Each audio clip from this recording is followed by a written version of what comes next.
téye ñi fi nekk. garde leen. waaw téye ñi fi nekk. ñi mu àndaloon daal mu fexe ba téye leen d'abord bu boobaa il faut mu am lu mu leen jox. premier défi. waaw premier défi mooy téye ñi fi nekk. waaw. deuxième défi. mooy jëli ñi demoon. waaw. ñii ber seen yoon yi bopp. ñii voilà nekkoon ay candidats. et cetera jëli ñi demoon. waaw. troisièmement gàttal ñu ñi bëgg a ñëw. ñuy fëgg bunt bi. très bien mais pas moo tax man la. mais pas sous forme de transhumance quoi. waaw tout ça mais pas n'importe comment. et pas n'importe qui. waaw da ngay ñi fi nekk da nga leen di téye mais pas n'importe comment. est-ce que comprendre nga. mais nan lañ leen war a téye ñooñu. waaw mais loolu moom. seen fóoti biir la. waaw loolu moom potum biir la quoi comprendre mais daal j'aime bien cette définition. potum biir très très pragmatique de la politique quand les Grecs nous disent que c'est l'art de gérer les affaires de la cité. Mamadou Lo de Sébikotane nous dira weesuwul ñett yi téye ñi fi nekk jëli ñi demoon. gàttandu dalal ñu bees ñi. waaw gàttandu ñiy waaj a ñëw. waaw ñett yooyu boo ko réussir rek en politique parce que politique aussi dafa soxla nombre politique. C'est à la fois de l'algèbre et de la géométrie. C'est de l'algèbre et de la géométrie. kon daal Pastef dem moom dong c'est risqué. Non, c'est très risqué. teg ci war naa gérer ñi fi nekk. coalition bi war naa gérer ñi fi nekk. Absolument. ñi demoon mu xëccaat leen. waaw ñi bëgg a. gàttandu ñiy ñëw. ñi bëgg a ñëw. ñi bëgg a ñëw. ñi bëgg a ñëw. waaw ñu gàttandu leen. waaw ndax sa gankat da nga koy. mais pendant ce temps opposition bi. gis nañ ne Benno Bokk Yaakaar. ce n'est plus Benno Bokk Yaakaar bi. Absolument mais ça va être comme ni nga ko waxee pour man ça va être beaucoup plus facile pour l'opposition que le parti au pouvoir. Si on doit aller ci ay investitures. Ah bon? Oui parce que là-bas les jeux sont plus ou moins faits exemple. Le camp libéral mën nga jàpp ni à la limite il y a 3 ou 4 listes yu fay génn. camp libéral. Oui, le camp libéral de manière globale. Peut-être le PDS, l'APR, Amadou Ba peut-être. kon Benno Bokk Yaakaar day tas.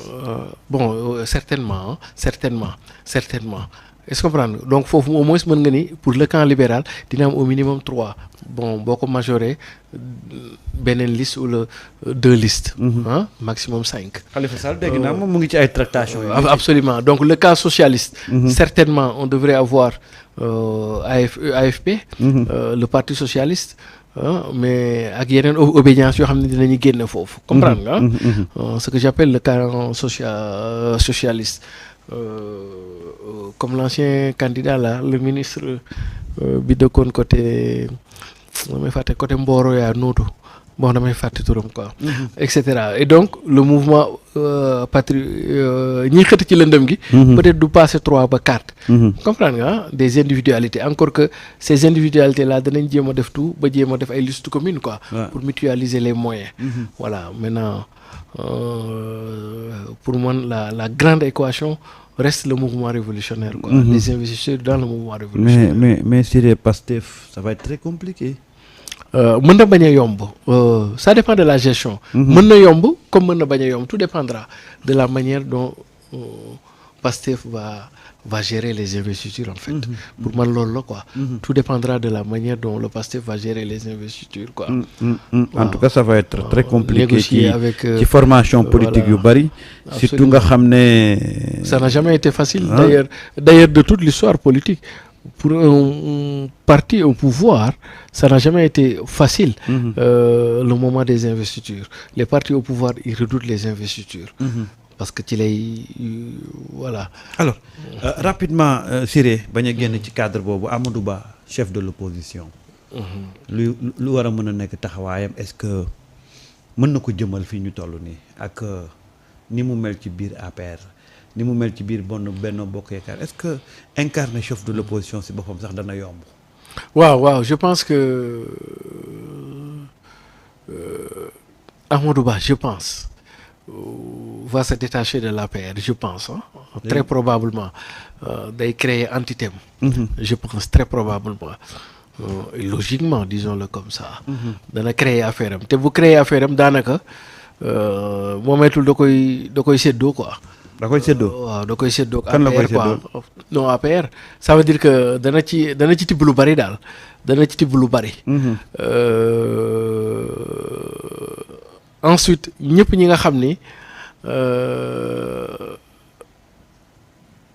fondamentalement ils ont des contradictions hein, avec le régime en place.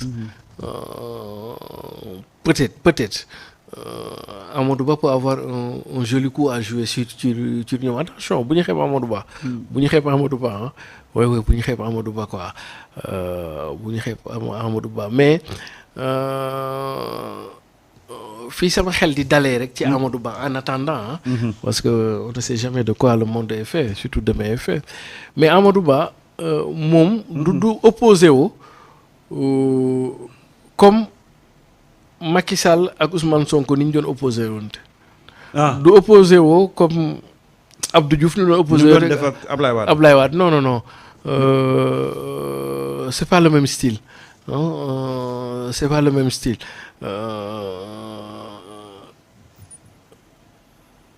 pour man fondamentalement sooy def le portrait psychopolitique de Amadou Ba ci ki mu doon dëgg Amadou Ba d'ailleurs c'est une grande personnalité déjà mais pour moi Amadou Ba c'est un aristocrate de la politique disons-le comme ça disons c'est un bourgeois j'allais même dire comme l'auteur le bourgeois gentilhomme il est moulé à travers un style qui fait que peut-être il ne serait pas à régime, mais il ne serait pas anti-régime. C'est-à-dire que il va prendre de l'altitude tout en faisant son opposition. Dina def opposition moom bi refléter ses traits de caractère et sa personnalité et non pas opposition bi peuple bi bari di xaar ci entre le parti et le pouvoir et di kii c'est-à-dire que sànni xeer clash xam nga xiiroo ngaayoo bander les muscles confrontation et cetera Amadou Ba n'est pas fondamentalement dans ces logiques de personnalité. Dañ ko fi jiñ ay combat par procuration de. waaw mais yooyu mën na mu dem directement. mais day wut ay non moom la waaw moo tax ma ne la c'est le style qui fait l'homme. Comprendre nga li ñu xamoon ci yenn opposition yi yooyu Amadou Ba de par sa personnalité de par ses traits de caractère nit ku mu doon il n'est pas dans ça. Comprends-moi, Amadou Ba est très aseptisé pour faire une forme de comme ñoom ni ñu koy tuddee ce sera une opposition républicaine et puis beneen affaire daf ci am te loolu bu ko gars yi fàtte. muy Amadou Ba même bu fekkee séquence bu ndaw la ci àddunaam il a été enseignant. jàngalekat. loolu ci tekki. très bien dafa jàngal Ousmane. jàngal Diomaye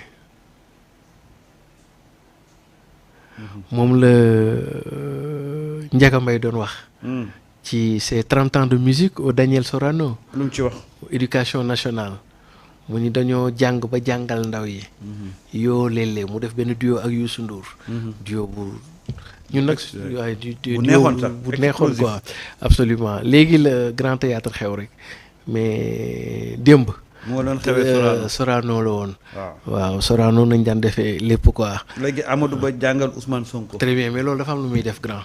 te loolu ku nekkul jàngalekat ku mësul taxaw ci classe mën ngaa bañ a comprendre li may wax nii waaye ku mës a taxaw ci classe.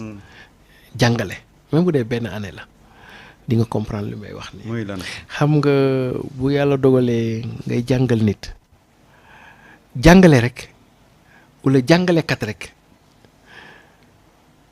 mooy métier boo xam ne yow miy formé ndaw gi sa mbëbët bi gën au plus profond de toi mooy ki ngay tàggat nii dem yow ba dépassé la. mu tekki non pas tekki sax voilà c'est-à-dire que mu dem yow ba départ ba romb la te fi may demee rombee mooy mu dem ba nekk dans des positions visibles gis nga loolu ku dul waajur nga jur sa doom waajur moom bu sañoon doomam a koy gën mais su génnee ci waajur benn profession man parce que jàngale naa liggéey naa leneen liggéey yoo gis day am affaire u fiiraange ak affaire u limite jàngale rek laa gis mooy xam ni fierté ki la jàngal mooy suba mu xëy suba yow